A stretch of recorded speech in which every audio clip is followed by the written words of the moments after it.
All right, friends, here we are again for another episode of Vision to Vibe, the show where I, your fearless host, Nick Sal, get together with some of the brightest, the coolest, the most fun contacts and connections that I've made, either from way back in the day, people I'm meeting in my networking and stuff that I do every day today, just to talk about a vision that some marketing professional, some business professional had about an experience they wanted to put on with people in their following, in their target market, whatever that might be, and how they translated that into a vibe of people actually feeling something. Whoa, this is special. I want to go deeper here. I want to follow through. I'm inspired. I want to take action.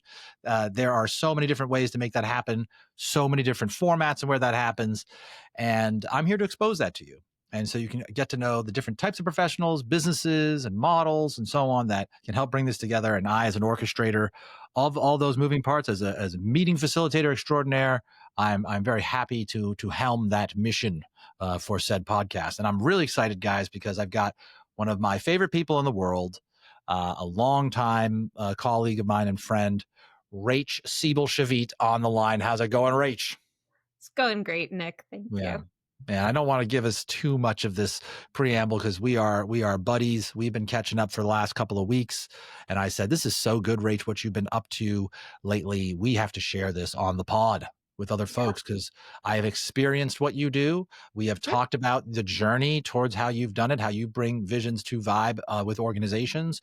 And so let's just get into it, my friend. So first of all, let's talk about yourself and then how we got to know each other. So just let people know who you are, maybe what you're doing today, and then we're going to Tarantino it back to the beginning of how we cross paths. Okay, so who I am today? Yes. I'm Rach. I'm change resilience coach and consultant. So organizations bring me in to help teams navigate all the gnarliness and challenges that come with change, scale, growth, navigating everything that's coming at them. It's really challenging to do that when you're inside the thick of everything. So I help them using creative techniques find their way forward. That's not the first time she's done that, folks. You can tell. And that's just lesson number one that I've even taken inspiration from you, Rach, is just make sure you've got your sort of positioning honed in. Make sure you're confident in what you talk about you do. And it's not just a laundry list of various things or something you kind of ramble on and then peter off on. Which I think people can relate to. So how did we meet each other, Rach? Right? We were just talking about, I think it's 13 years and counting at least. So it was first working day of April 2011. We were the April class 2011 at HubSpot. We were both good old HubSpot. Yeah, both crazy enough to join an early stage startup in Boston and think it was a good idea. And it was a great idea. And being part of the same class, we went through that journey, that first 2 weeks together of training and learning and wondering what the heck we had gotten ourselves into and supporting each other. That's why I love that model. And I work with clients to build that model now these days of how you onboard people, because it's so powerful when you got other people in the trenches. Bringing them in as a cohort. You're right. And Rach, wouldn't you say we just learned so much from what we all learned together at HubSpot? Right? We were all, it was like just a bunch of sharp, driven, ambitious people trying to make a dent in the universe about marketing technology. I mean, SaaS as a concept, software as a service, was barely even a word that people could recognize back in 2011. Like, we've just come so far. We saw so much. And you're already just saying, you literally have taken those same experiences from when you and I first met each other as new hires in that small room. I think there's like 14 of us. Small windowless room. We thought we were a big class. A cohort, and then we were microscopic compared to when you and I were finishing up there. You're talking about hiring 100 people a month, sometimes 80 to 100 people or more, and beyond. Big grown up, fast scaling company. So we learned a lot there, and like you said, we're through the trenches. Let's tell people we started with onboarding. We were helping customers change in a lot of ways, right? To adopt new processes, new tools. Sometimes they were a small business owner. What was some of the most interesting companies that came our way back in the day, Rach? What was a few? There's a couple. I'll start us off. There's a couple that came to mind. I'm not even sure I onboarded all these customers, but like, you talk about them in the hallways. You're like, did you know that there's a company that exists that does this? One was a a shooting range for like really powerful guns and weapons, like chain guns and stuff out in Las Vegas. You could go out to this gun range and fire off like a heavy duty tank gun or something like that. I was like, sure, you got to get found for that. HubSpot helps you get found on the internet. Everyone's got to get found. Probably not a billboard in your local city is going to nail that niche market. There was another fun one. You probably remember this one. I'm not sure who onboarded them, but this company was lingerie for concealed weapons. This is lingerie, but you can put a gun in this whatever strap or something. I did not onboard that. It's so niche. It almost sounds like a joke. Is that a real company? Go ahead. What are some of yours? So my favorite was I onboarded a lot of software companies actually. Sure. So one was a software company that specialized in software for cabinet makers. I was like, I don't think you get any more niche than that. Finally, software for the rest of us, for us cabinet makers people who understand our needs. And as somebody who on the side makes pottery, I was like, what would it be like if someone made pottery software? Let's underscore the maker. They just make the cabinets. We're not talking about installing or like designing. No. We're just trying to make this thing. We're just trying to make the cabinets and track all of that. And then the other was a school bus software, and I was like, wow, that's again really niche, really interesting. And it was the first husband and wife duo that I ever onboarded. And so I was a marketing consultant and a marriage consultant. So that was an adventure and interesting. And I loved onboarding those clients. They were great. I completely agree. You just felt like you're helping entrepreneurs and small business owners like just get to where they need to be and reach people with their mission and stuff like that. And you're right. Sometimes it was a little bit of therapy. Marketing is tough. Growing a business is tough, right? And changing. And wouldn't you say it's a great lead into what you're doing today, Rach, is that like, we weren't just trying to sell people on use this software. We're telling them to change their process. Instead of calling that person, maybe you should document what you're saying and like send it to them, or still call them and send this as a follow-up. Write a blog post, for crying out loud. Use the keywords tool, for crying out loud. Like, it'll help you scale. Well, I left the nonprofit world to go to HubSpot.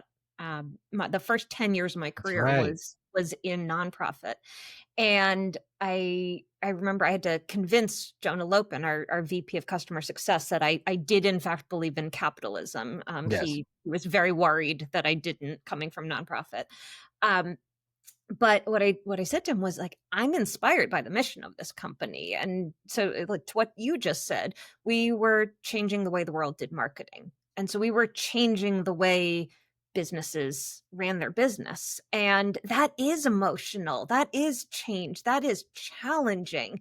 And for a small business, and certainly we worked with midsize and enterprise also, but for small business, that is a leap of faith. That is a large line item in their budget, and you don't take that for granted. Someone's believing in the product that you represent and believing in the guidance that you personally are giving. And that's a really rewarding role to be in. You said it, Rach.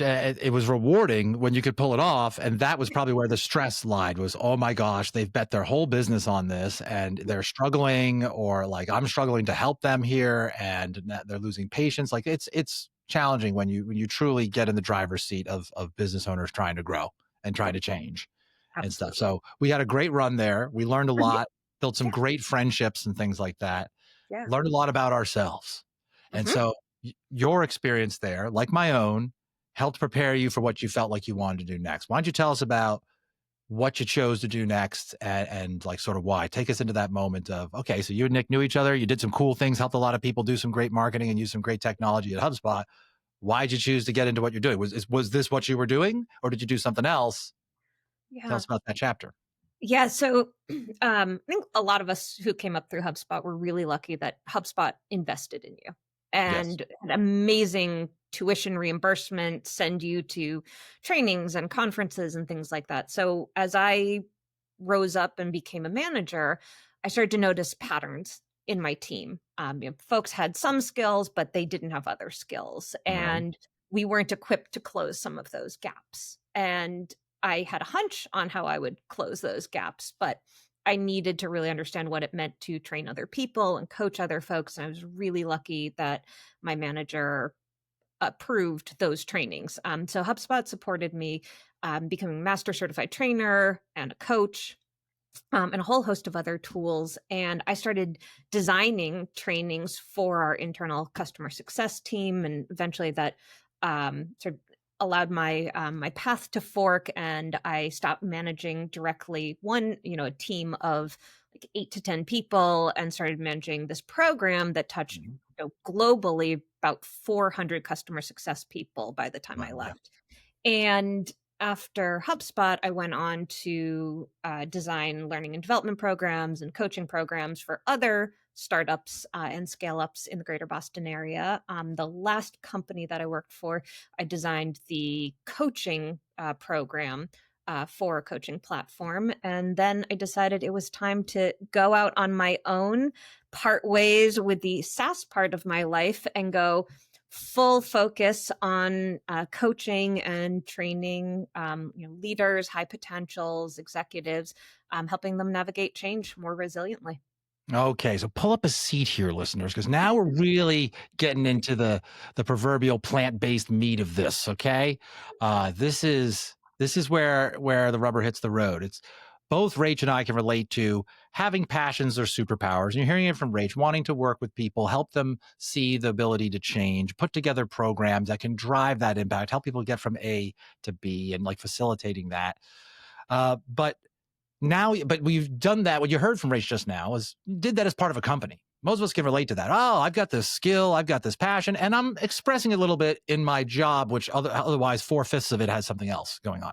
And other things are being sort of taken care of for me, the pipeline of who's coming in, like where it's going out. Then you decide to take the big leap into the darkness, Rach, which we have both taken. You're a few years ahead of me. And Yes. suddenly now you own all of it.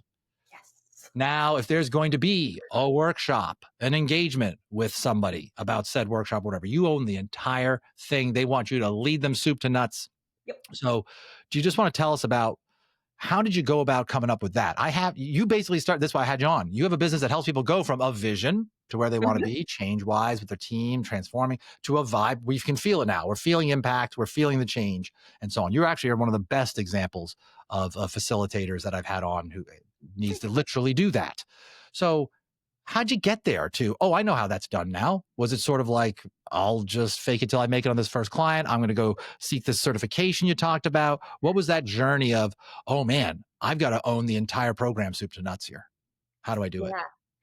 Well, I'm coming up on 3 years of my business. Hello. And which is very exciting. And it was December of 2022.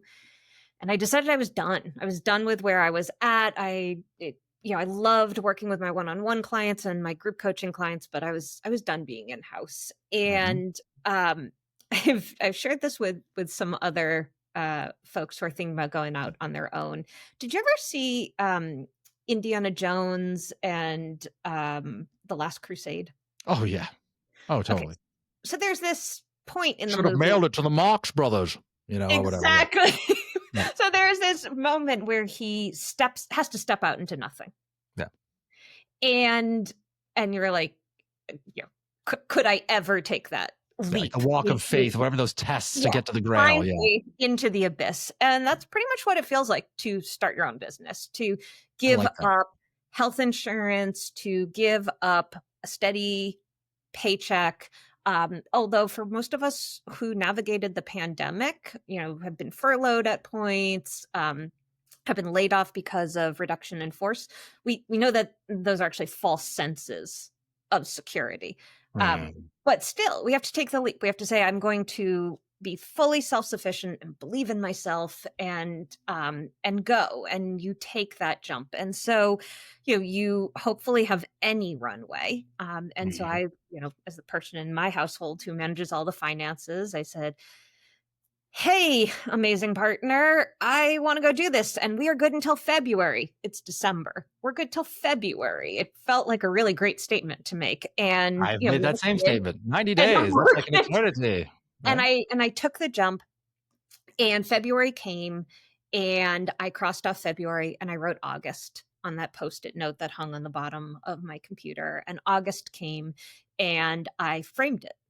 And I'm here 3 years later. And so, yeah, it took belief, which I don't typically credit myself as having, but I guess I when you believe enough in this thing that you want to do, then you can sort of externalize it and go after that. And that's a lot of what I do with my clients. I use a hands-on thinking modality that helps folks take what's bouncing around in their head that feels really amorphous and not concrete and build it. Because when you can build it and you can see it, you can start to talk about it and it can start to feel real. And so that Post-it note for me, that felt real. And as I started doing it, and sometimes you just gotta put one foot in front of the other. You actually, in old Benioff, the conference room, dance room, eating room that we had at HubSpot that at one point could host the whole company. The common room, or whatever you call it. You said to me one day, Rach, how do you eat an elephant? And I said, I don't know, Nick. And you said, one spoon at a time. Yes. And so, that's how I like to collect those pithy quotes, as you know. Yeah, that's how you start a business. Going from 0 to 1 is actually the hardest thing you do. Once you've gone from 0 to 1, you have a client. Somebody has believed in you enough to give you money. And then you just keep doing that. And you refine along the way. I think for some folks, it's very easy for imposter syndrome to take over and think, I need to get another certification. I need to get this other tool. But actually focusing is what's really, really important. Because if you try and be too many things to everyone so that, you could serve every single person, then you are spread too wide. Yeah. It's important to hear no's. No's actually mean that you have differentiation. You don't fit this group, you do fit that group. So, and for the folks listening, if you're not contemplating being a solo, going out on your own, starting your own business, this absolutely still applies to you. Because as you heard Rach say, this is the same fear that anybody has in starting a new program internally, branching out and adopting something, getting your first couple believers in the movement or the program you're trying to roll out to teams that don't directly report to you, that aren't accountable to you. This is the first thing you're going to need to do on your own to grow your career, to get to a job title that perhaps your leadership doesn't know or care that you seem to aspire to. This might be how you can do a up and to the right move to another company. But I hopefully you folks are picking up what she's putting down. You can apply this to a lot of things. And that is a great point, please, Nick, because I had to sell a lot of ideas when I was at HubSpot. Selling a continuing education program to advance the knowledge and skills of team members on the customer success team was no small feat. Just getting that idea accepted and then launching a pilot and then supporting it with data and then expanding it. That was huge. So yeah, whether you're internal trying to be an intrapreneur or you are going out on your own trying to be an entrepreneur, there's a similar skill set. Totally, Rach. So in sum, folks, we have a seasoned veteran entrepreneur here who facilitates gatherings in a rather remarkable way, in my opinion, that drives impactful bottom line change in organizations and in the people who work with her. I've seen it. I experienced it myself. So Rach, before we get exactly into that item, because I know once we start talking about Legos, I got some behind me, as you can see, we're not going to stop. So when did you just, because there are many people here, whether inside an organization or they're trying to help facilitate, help people go from vision to vibe on their own or inside an organization. You just said something important, which is don't over-index on, I need to get certified in something in order to be credible. I need to grab this modality in order for anybody to take it seriously or for it to get anywhere. When and why and how did you finally decide, and I'm sure it wasn't day one of going out on your own to do this, that, all right, I'm going to need a bit more of a framework. I need to reach outside and focus in, to your point, on a single framework, not 3 or 4 different certifications, 3 or 4 different sort of markets. Tell us about that moment, because I think a lot of people listening are probably casting about and have a few different things they might lean on for guidance, frameworks, and whatnot. Yeah, you need, certainly knowledge is important. And if you need it in the form of a certification, pay for it, invest in yourself. It's when you keep going through training after training after training, additional certifications, and you always have that like, well, when I get the next one, I'll feel more confident. That's a Mm, time to check yourself and be like, okay, I'm trying to fulfill a need, which is confidence by gaining more knowledge. Shoving more knowledge into my brain is not going to change my confidence. I need to work mm, on my confidence.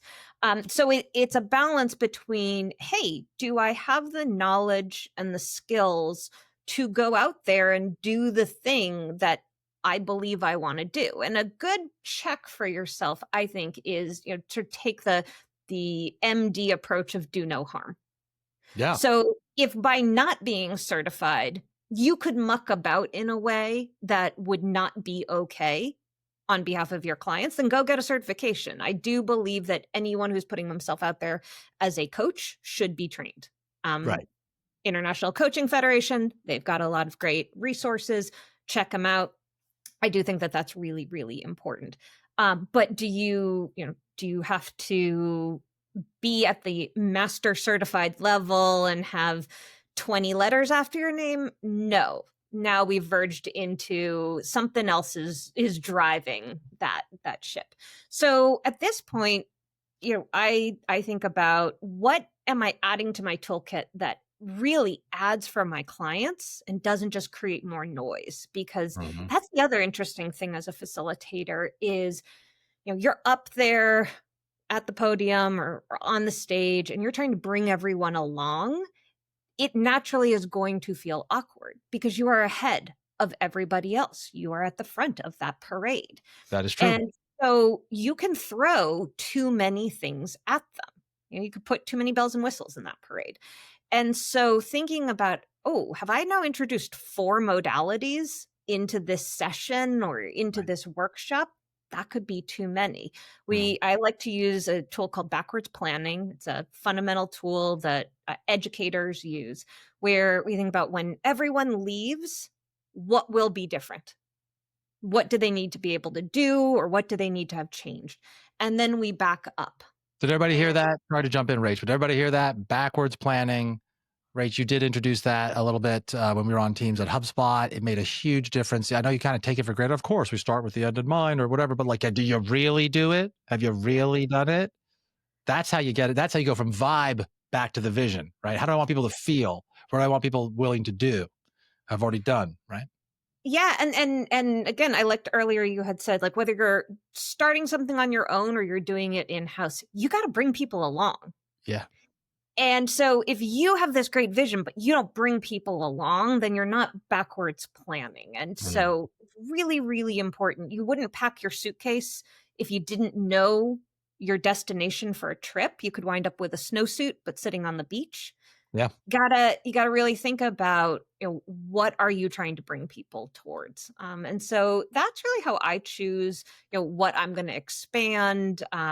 Lately I'm really focused though on, what I add to my toolkit is all about helping folks navigate change, navigate resilience. And so it's going deeper. That's another way you can think about it, is like, ooh, did I just get wider in what I'm offering, or am I going deeper and deeper into expertise? Am I going deeper, not wider? A great way for us all to gut check ourselves is what we're learning from Rach SebellShavit today, folks. So I'm buying everything you're selling here, Rach. So you did that and you came to a conclusion that there was a program that you wanted to embrace wholeheartedly, be a leader in, and a bit of an evangelist and an enabler around Lego Serious Play. Yes. What is that, Rach? Because I hadn't heard of it until we caught up. Whoa, see that? Got ourselves a little Um, minifig there. So Lego Serious Play is a hands-on thinking tool. It's as simple as that. When we slow down and we build with our hands, we reduce cognitive overload. We get into a flow state. We are able to let our ideas come together in a way that we can better articulate to ourselves and better articulate to those that we are trying to communicate and collaborate with. Beautiful. And I want all that. I think most people would like to have that. So why did you say this is what I need to focus on? This is what's missing in how organizations are typically trying to solve this. Why do we need why do organizations need Lego, even Uh, if they've been because willing to try other modalities? Because our people are breaking. They're breaking under the weight of ideas and speed and rollouts. You just talk to the humans, they're breaking. Mm. And I one of the tools that I have in my toolkit is an assessment tool called the Hogan, and it rates, what are your motives, values, and preferences. And for me, altruism is one of my biggest values. I am actually a 100 out of 100 on that Wow. score. and That makes sense to me. Yeah. and to the point that I don't actually realize that it's hard to remember that other people don't operate that way. But for Mhm. me, if I have the opportunity to go into an organization or work with my one-on-one clients and help them find a way forward that feels less cognitively overwhelming, that feels more grounding, like they have an opportunity to be successful and bring their skills forward in a way that they couldn't before, then I've done my job. And Right. so for me, this was a tool that just opened up possibility for people in a way that didn't feel scary, but felt really, really supportive and, dare I say, fun. Well, could you paint the vibe for us? Like, what's the experience then? Let's say I believe you conceptually at the high level. You're right, Rach. Our people are overwhelmed. The other frameworks we have, which are very kind of like stuffy and still like couched all in like business languagey things, it's just not working. It's not. People don't look forward to it. They don't retain anything. They don't follow through. What would you describe to us as to why this works, how this works? If I say, all right, Lego is better to do this in my company for my people. Hands-on thinking is. I mean, you can do it with Touche. a number of different tools, but yes, hands-on thinking will help your team. Go Is what I on. would say. So the first thing that you have to agree with, I guess, and if you don't agree, that's cool. We're from different paths, but people want to do good. They do. They want to do a good job. Very few people set out to not do a good job. And so when you have folks who aren't able to do what you are asking them to do, it's really important to take a step back and say, something isn't working in their favor. Now, that something could be knowledge. And if it is truly knowledge, you got to teach them. Yeah.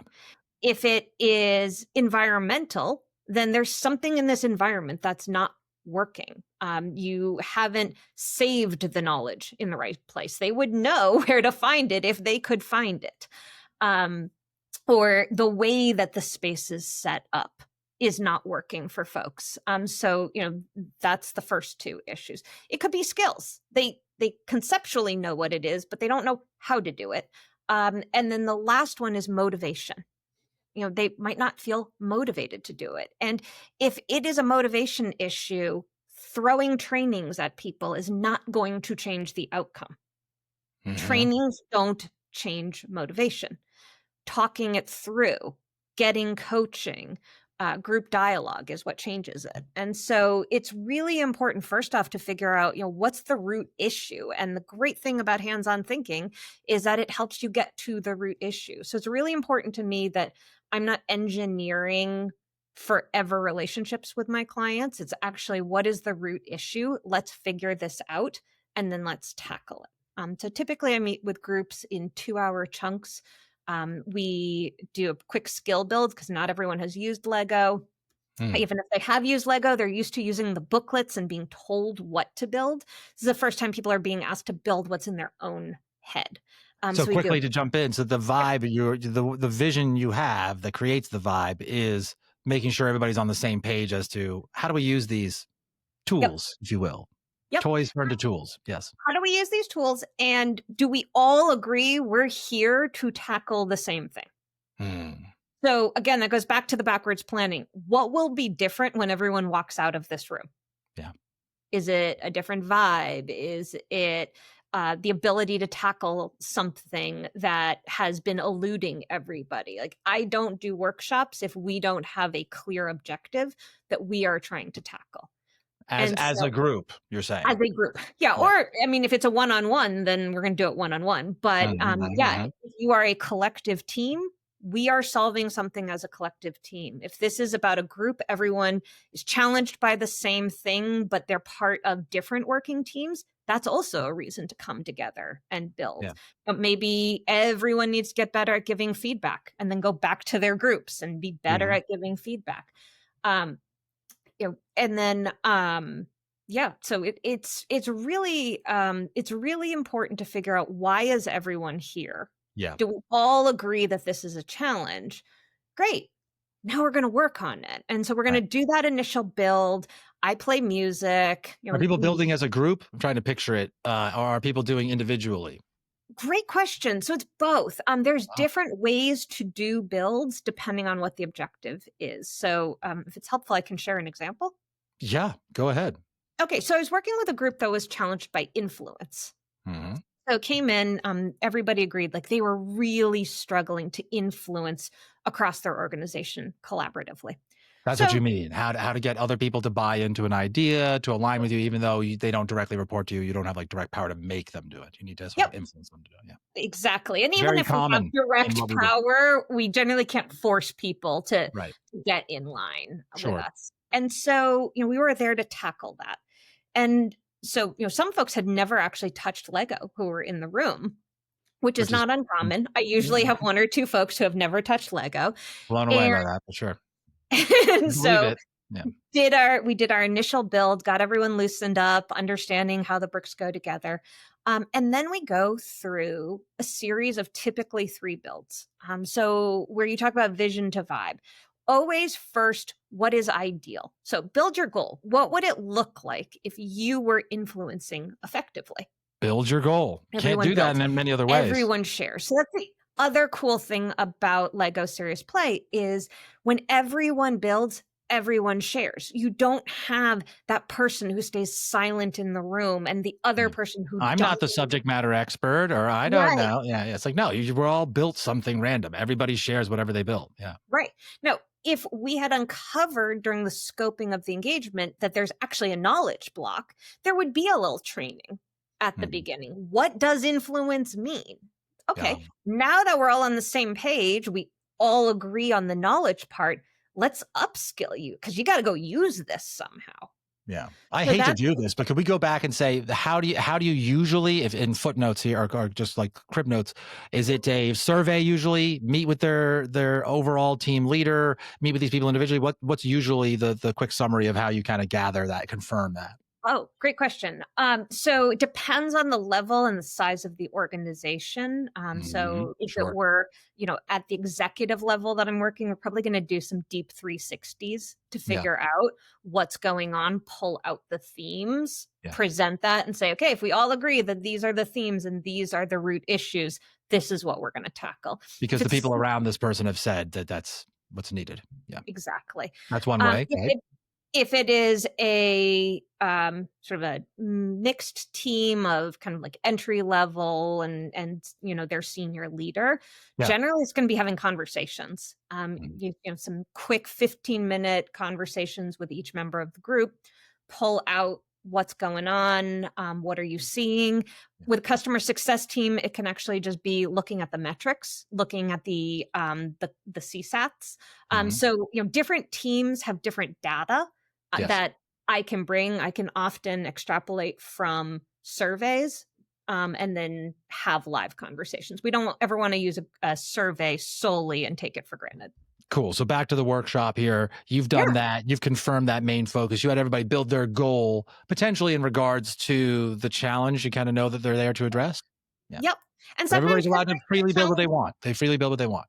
They freely build what they want. Sometimes you got to break down the challenge. So in terms of that group that I was mentioning, we actually did a 3-part series because, influence is a very big theme and you got to break it down. So we started with influence, like what does this mean? And in learning through that first build session said, okay, well, actually there's a deeper problem here. And so we're going to need to tackle that in the next session. So that's also the great thing about Lego Serious Play is that we all agree and commit to learning as it goes. And then saying, okay, so for the next session, this is what we are going to tackle. So it's build the vision. What would this look like if things were optimal? Mm-hmm. And you ask, do people build together? Do they build solo? So we start with individual because we really want to get a sense of what's everyone experiencing. Sometimes there are shared themes, and sometimes there are differing experiences. And so that Mm-hmm. lets us actually tease that out and say, is everyone sharing the same problem? Oh my gosh, there's a deeper root problem. There's a structural problem in this company. We got to tackle that. But we also don't want to miss these themes. And so we will bring the individual builds together. And you'll start saying like, oh, okay, so I'm taking this from over here and I'm bringing this, and we build one giant vision together Right. around. You're not building castles. Like you said, this is not using Lego books. You get the tree, and you get like, this ninja hideout. No, you're saying you get some random bricks, use your imagination, and try to represent visually on the fly out of this random assortment of bricks you've got what your Yep. goal might be. Right. Absolutely. Yeah. And so you can do it individually. Typically, when we're warming up, we start with individual, we come in from the wings, and then we move to shared builds. So it's also great when you have a team that isn't collaborating very well, breaking them into twos or threes and getting them to build together. Yeah. And then sharing together. So, hey, we had an idea, we have an observation. That's the other piece about Lego Serious Play is it depersonalizes it. When I'm asking questions about your build, I'm not challenging you, I'm challenging the build. And so you can go even deeper into going under what's causing this, what's happening. What if we explored ideas? That's the other thing that just drives me bananas with group brainstorms that don't have hands-on thinking. Once two ideas have come up, it's like, great, we solved it. It's like, no, until you get to 5, 8 ideas, you haven't actually had any wild ideas. Right. And what I like about having everybody start building themselves is, like you said, this activity, what I think is so fascinating about it, Rach, is it's so equality. Like, it's so egalitarian. Like, everybody is just building with their imaginations on the fly. No one can truly be a better yeah, sure, somebody can be a total Lego nut. Okay, fine. But you're still doing a random assortment of bricks describing something you don't normally build Legos with anyway. So we're all equal.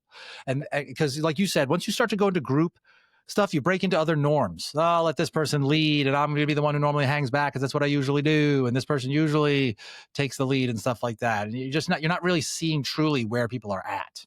Yep. And not giving everybody a chance to be heard from the get-go. So I like that approach. Yeah. And it's great for building breakdowns. When I do customer journey mapping, I'll have different folks build a different point in the customer journey and say, okay, this is the ideal path. Wait, what happened over here? I actually had a group that put a X on the table, and they were like, we want the customer to go this way, and we have literally engineered a path that goes in the total opposite direction. It's like, great, what do you want to do about that?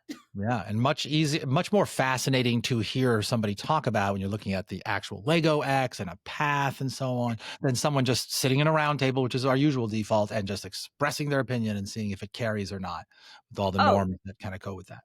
Yeah, I mean, there's nothing worse than having up on a wall, this codified journey that feels like it might as well be etched in stone. Like, you can't push on that. You can't break it. And unless you have a scissors, you can't even move it around. Right. But when you got these, you just, you pop them off, you move them.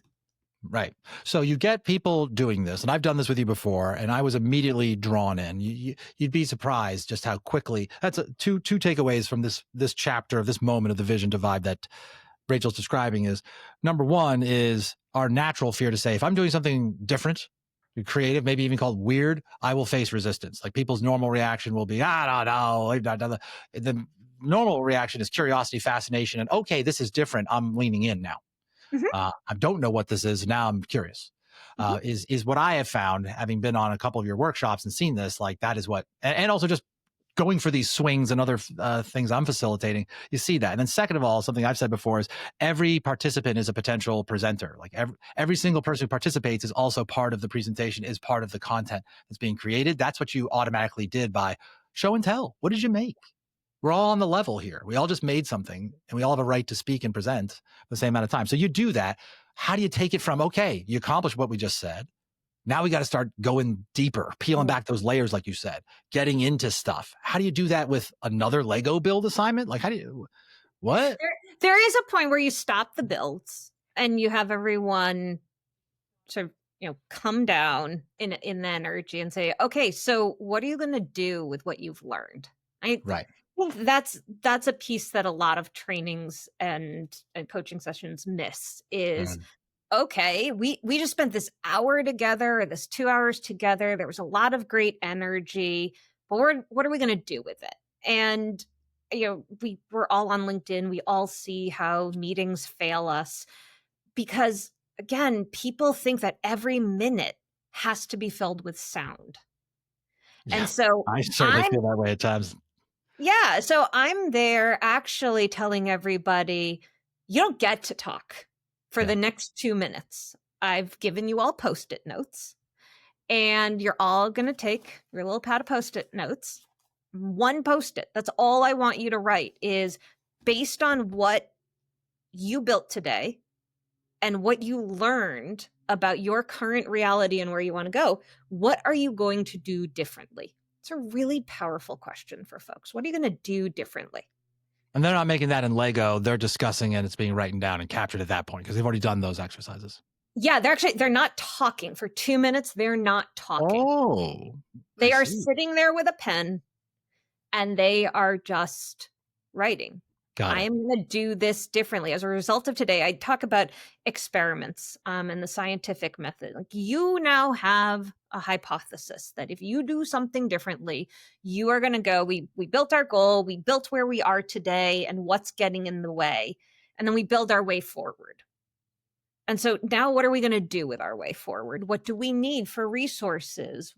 When are we going to do it? How are we going to make the time? If this is so important, then you got to do something about it. But also doing something to make change, it doesn't happen in the 3 minutes between your meeting with Ernie and your meeting with Inez. You gotta carve it out. So what is it? What are you going to say no to that's getting in the way? So you get really deliberate, and everybody then shares. Again, everyone has a Post-it note, so everyone shares. And that creates accountability. A lot of accountability isn't happening because no one says out loud what they're going to do. If I don't say it out loud, then no one can hold me to it.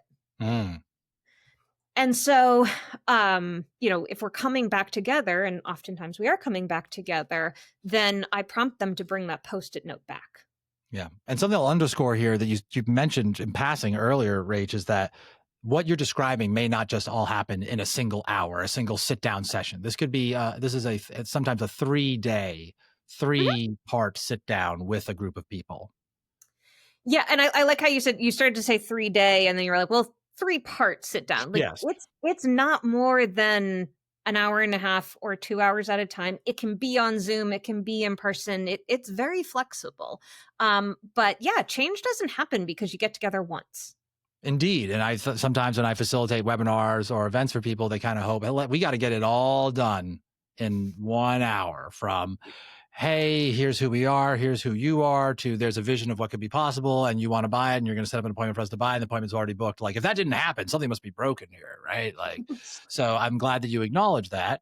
And so, and yet, given what I just said, what do you find are the risks of spreading it out? Are there anything that's something you have to kind of like account for or compensate for if you're spreading out the journey across 3 or 4 different periods of time? They go back into the maelstrom, back into their old habits, and then they got to kind of recenter on this. Is that even a challenge? Or maybe it's the fact that it's Lego. People are like, I get it. I don't need to be reoriented again. We're just building and having fun again. What are the dynamics of spreading that out across 3 sit downs versus, because some people maybe even listening to this might say, no, it has to be a half day, a full day. That's what my client wants. And that's what I thought I should offer.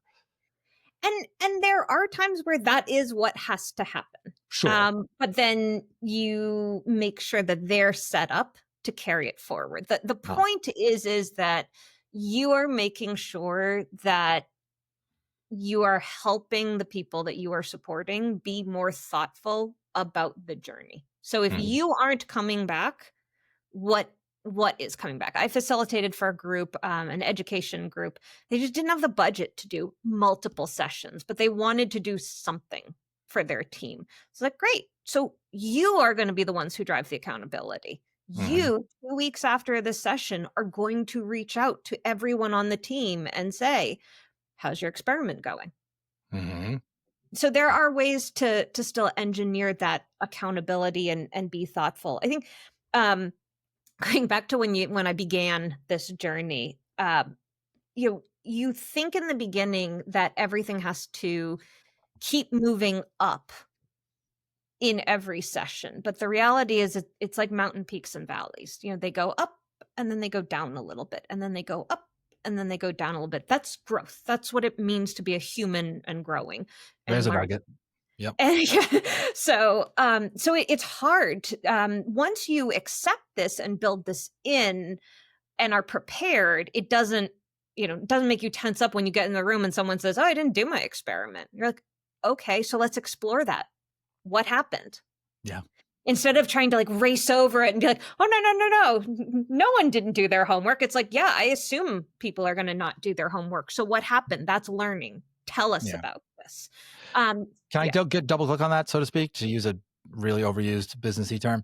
Double click on that. But have you encountered someone mid workshop? I understand sometimes we're going to be met with people who I didn't really follow through after this session, but mid session kind of go, Rach, I don't really get this. I don't really see the point. You ever had somebody just kind of like opt out of the exercise or drag their feet? How do you handle that as a facilitator? Oh yeah. We've had actually I would say even harder than the scenario that you just painted, which is I had a gentleman. I don't know why I call him gentleman, because he's not looking for gentleman in any way. Right. A distinguished gentleman. No. Yeah, I had a human who was not very distinguished. Fellow human. Let's just call him that. You're neutral. Yeah. He was so threatened by me being brought in to facilitate this session. It was a board meeting, that he insisted on standing the entire time to emphasize that he was taller than me, that he was bigger than me, that he had more establishment in this group. Wow. And this guy's really challenging your vibe. It was really challenging my vibe. But I wanted, hopefully it's okay. You wanted the vibe challenge. I wanted to say to him, I'm a 5 foot tall, queer Jewish human. You think I haven't been challenged before? Yeah, right. You think you're gonna intimidate me? Oh, yeah, man. Like, buddy, this is saying a lot more about you than it is about me. And so I just kept going. And because our ground rules are everyone builds, everyone participates. Like we ground rule at the beginning. You get to add in ground rules if you think that something is missing that's critical for you to feel like you can show up trusting and getting vulnerable. So, I get to say as we go around the room, hey, Joe, what would you like to present? Like, share your build. And, it's pretty quick that people stop being the stickler and get involved, because it's not to be a stickler back to them, but they're not participating if they're doing that. Their voice isn't in the room. They're not contributing. And so, it's bringing them in thoughtful ways. It's never being a jerk, but it is figuring out, what's going on. Our difficult behaviors generally indicate needs unmet. How about that? And that person needed to feel like they were in a position of power. Yeah. And they didn't like being leveled with everybody else. But once you start to show them that they still have a voice in this space, they often come in. And so, if it's a dexterity issue or something where like they're really struggling on building, I will kind of get down. I would imagine, right? That is a little different. I've had literally struggling with the exercise versus conceptually the fact that you're here, the fact that we're doing this, the backwards plan we're trying to pursue. I'm not down with this vision nor this vibe. Exactly, and that's different. But the reality is that it's not the Lego that they're not down with. It's they're not down with the vision. Or that they need help. That they actually have something they got to work on as well. Right. The Lego is actually a really great vehicle for saying in this room, some of you really disagree with what's being worked on here. Yeah.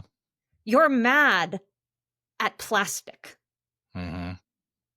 Like, let's just take a moment and realize you're mad at plastic. Right. I mean, and Rach, I think having known you well for many years, I believe that is your superpower. What you described in that situation, it all ties together what you've been telling us, is that your superpower is altruism. I want the community to thrive more than anything. And that gives you the courage and the conviction and the focus to stand up for and co-opt those people who might say, I'm me though, but me is not okay with it. You're like, hey, I have to take you on because we're not going to get where we need to be without this. And I want you to be a part of this so we can all get there together. I think altruism is absolutely a superpower of yours that makes you probably very good at what you do. So we've had just a great sort of romp through your whole entrepreneurial journey, your career path here, and how we can get serious business done by playing with tools and things like that. I totally get it. And what I know people are now, like I was once you told me about this, I'm like, I'm curious. I want to try this. And you actually had an ability for us mere mortals to try this with you. You offer a program for people to get exposure to this, right? Can you just tell us, what can people do after today if anything you said is something they're like, I need to learn a bit more about what she's talking about, what she's doing over there? What should they do, Rach? Well, they have two options. They can book a complimentary call with me one-on-one if they want to talk about it. Go to my website, www.helm365.co, like helm of a ship. We'll get that in the show notes for you too, folks. But yeah. What was that? We'll get that in the show notes too, but yeah. Awesome. And then the other is to join a taster workshop. And that's actually the one that I really recommend, which you came to a taster workshop, had a lot of folks join them. I offer them typically every other week, if not every week, depending on my schedule. But, borrow your kids' Lego bricks, borrow your neighbors' Lego bricks. If you don't have neighbors or kids, you can order them. When you sign up, I send you a link. But that's the best way to experience this. It doesn't cost you anything. It's a free taster workshop. Yeah. Come, enjoy. I like how you call it taster, not like a sample or try. Taster to me just sounds cool. I've not heard that before. Like, take a taste. Take a taste. A little sample.